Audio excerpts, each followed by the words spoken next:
Okay, Alan, how many breathalyzers have you ever taken? Like actual ones, like Yeah, with the law, none. really? Okay, all Zero. right.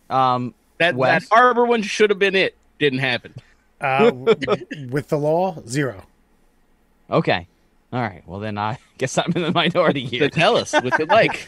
Well, okay. Ooh. Again, I have never been. Well, I've never been arrested for any of these infractions, but I have blown into several breathalyzers before.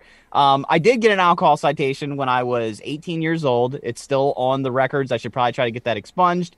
And yeah, I got a underage drinking citation at the at West the Calvert Manor old folks home right there in Rising Sun. It was and I can't remember what I blew. I think it was a .06, and which I think is was the legal limit like for under 21 at the time. And then the best part is, so the cops like, all right, well look, can you call somebody to come get the car?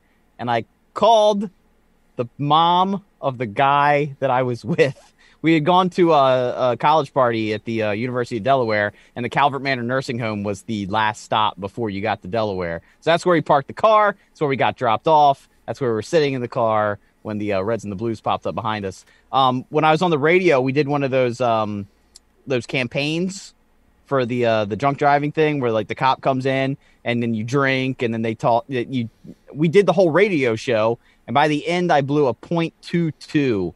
Now, I don't think I've ever felt as fucked as I did blowing that .22, because I was going for high score. We were drinking moonshine. We were drinking beer. We were drinking everything there was to drink. But the best story that I have, we were leaving the Rendezvous West right there in Old Perryville, and there was a kid, and it was raining outside, and he always came in to play pool, and he lived down at Perry Point.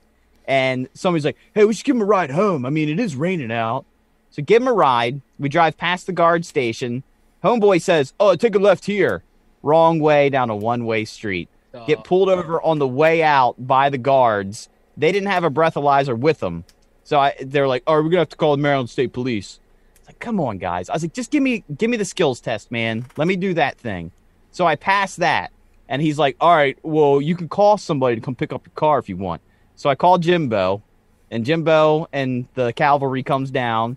And then right when Jimbo gets there, the Maryland State Trooper pulls up, and the guy's like, all right, just for my own personal, I just want to see what you would have blown.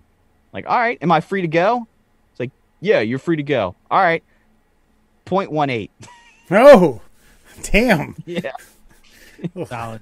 But I don't trust that, because I did not feel like a .18 at all. Yeah. I felt completely comfortable. I think and they were doing the 22-ounce big mugs at the Vood that night. And I think I just put one down like right before we left, and I only had like 2 or 3 of them.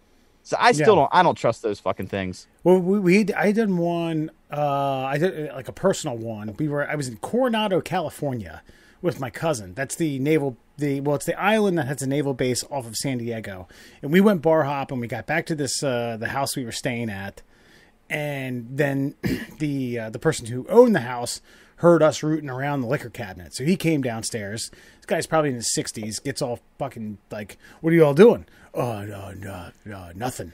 He's got bullshit. And then he proceeds to get us all fucked up. He has like rum from Barbados when he was there 10 years ago.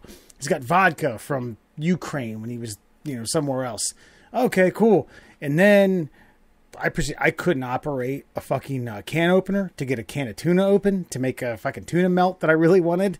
Then when I finally I just stabbed it and then like kind of squeezed the tuna out onto the bread. then burnt it. Burnt the bread in a pan, and I had to push the plate on it, and then forgot about it, and then almost set the fire alarm off.